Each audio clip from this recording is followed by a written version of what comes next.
Hai, Assalamualaikum warahmatullahi wabarakatuh. Okey, kita bertemu lagi kali ini dengan Cikgu Ima. Okey, hari ini Cikgu ingin bercerita tentang kesihatan mental. Okey, saja je nak cerita tentang kesihatan mental. Okey, apa tu kesihatan mental? Selalu dengar kan? Okey, sebab Cikgu rasa topik ni perlu juga Cikgu sentuh.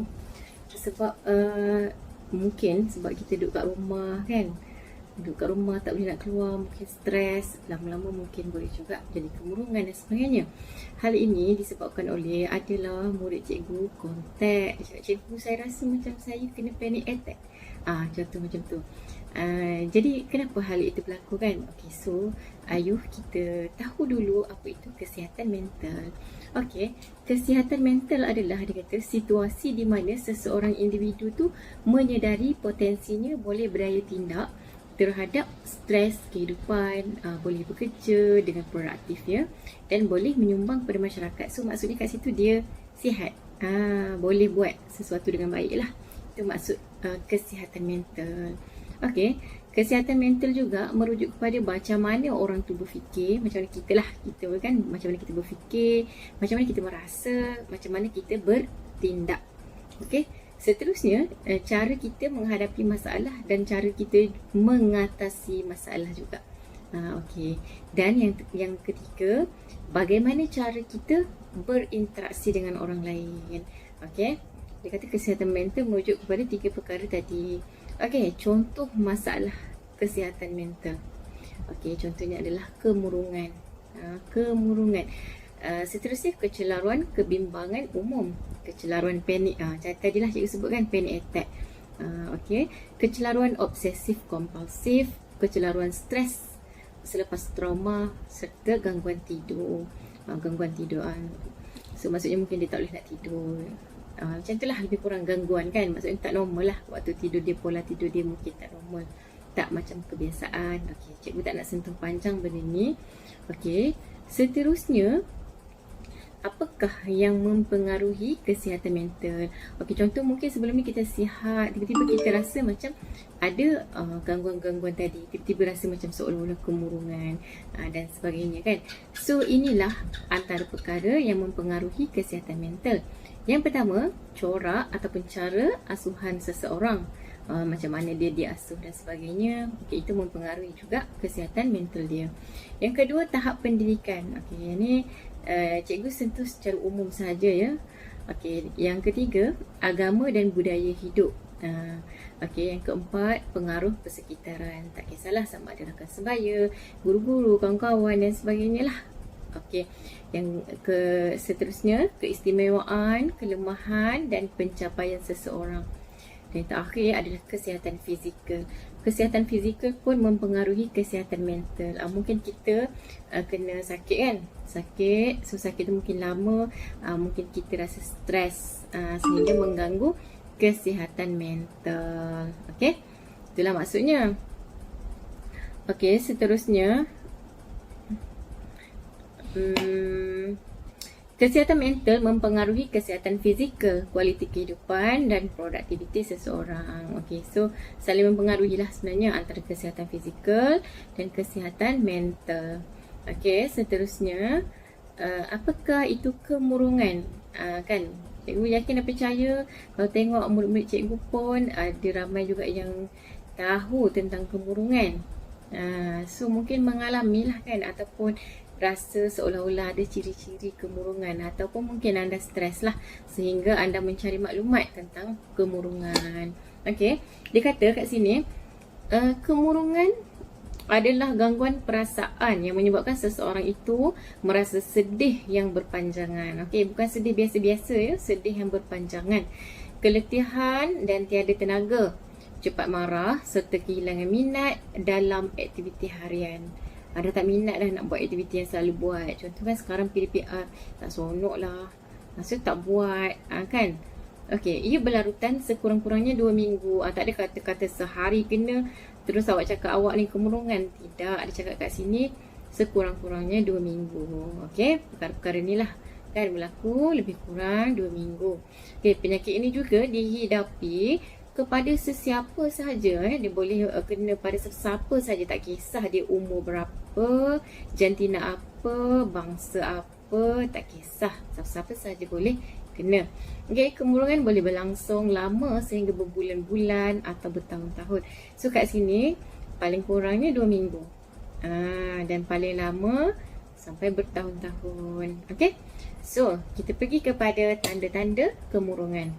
Yang pertama, hilang minat terhadap aktiviti harian. Mungkin apa yang dia selalu buat sebelum ni, dia dah tak minat dah. Dia slow-slow tak minat ataupun tak minat langsung. Kan, hilang minat, dia kata hilang. Seterusnya, hilang tumpuan terhadap pekerjaan. Okey, contoh kalau awak seorang murid, awak dah hilang minat, hilang tumpuan kepada sesi belajar awak lah.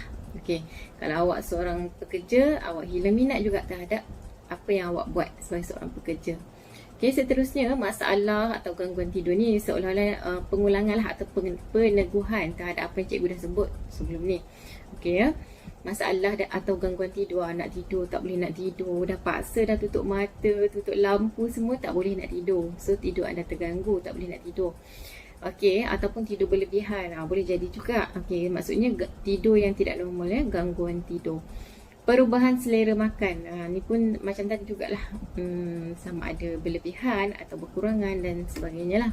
So maksudnya perubahan selera makan, tak macam biasa. Okey, penurunan atau peningkatan berat badan. Awas ya, mudah letih, rasa bersalah yang keterlaluan. Mungkin ada satu peristiwa awak pun rasa awak bersalah, tapi rasa itu berterusan, keterlaluan sehingga mengganggu emosi awak. Macam seolah-olah duk fikir tentang perkara tersebut saja. Rasa bersalah dan bersalah macam tu. Putus harapan, okey, dan rasa rendah diri yang keterlaluan. Okey, nak buat apa-apa semua tak boleh. Rasa macam saya ni tak boleh lah, tak boleh rendah diri kan. Rasa itu keterlaluan, bukan biasa-biasa. Okey, seterusnya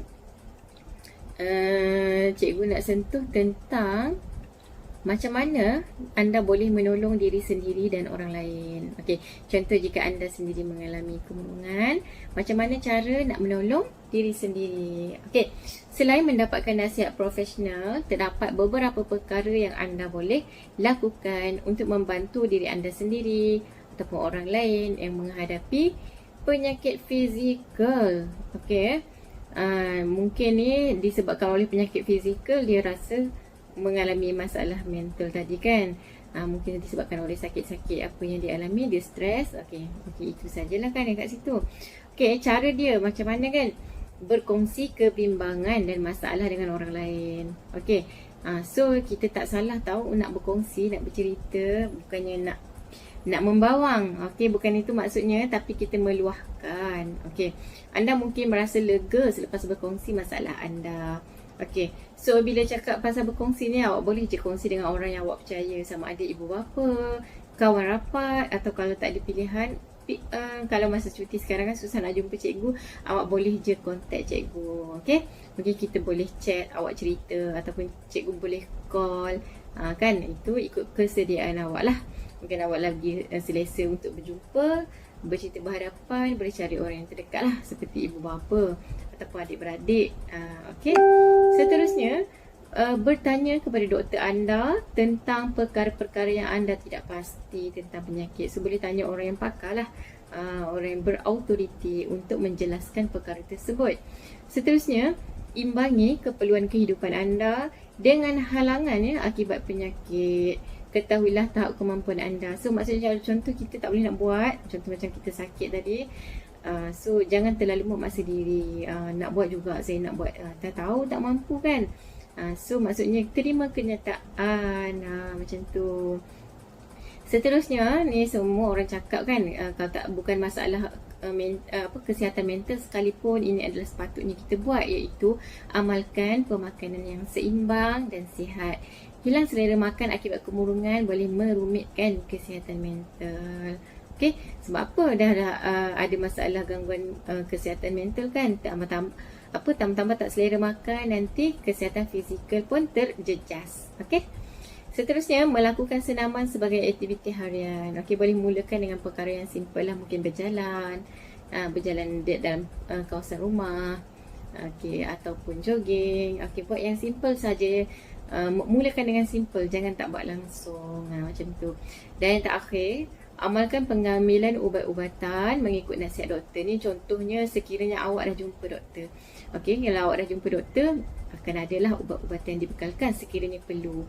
Tapi jika awak jumpa kaunselor, memang tak ada ubat. Kaunselor tak boleh memberi ubat sebab kaunselor bukan doktor. So yang boleh bagi ubat adalah doktor saja.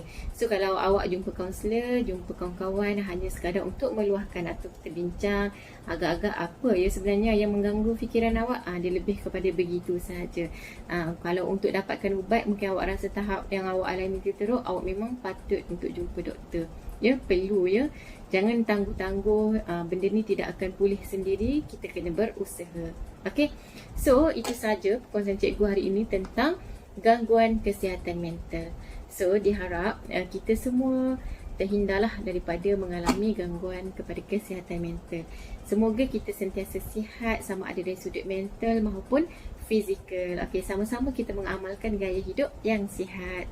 Okey, sekian itu sahaja dari cikgu untuk kali ini. Jumpa lagi pada waktu yang akan datang dalam video yang akan datang. Okey, jemput like, share dan subscribe punya channel. Okey, terima kasih. Assalamualaikum.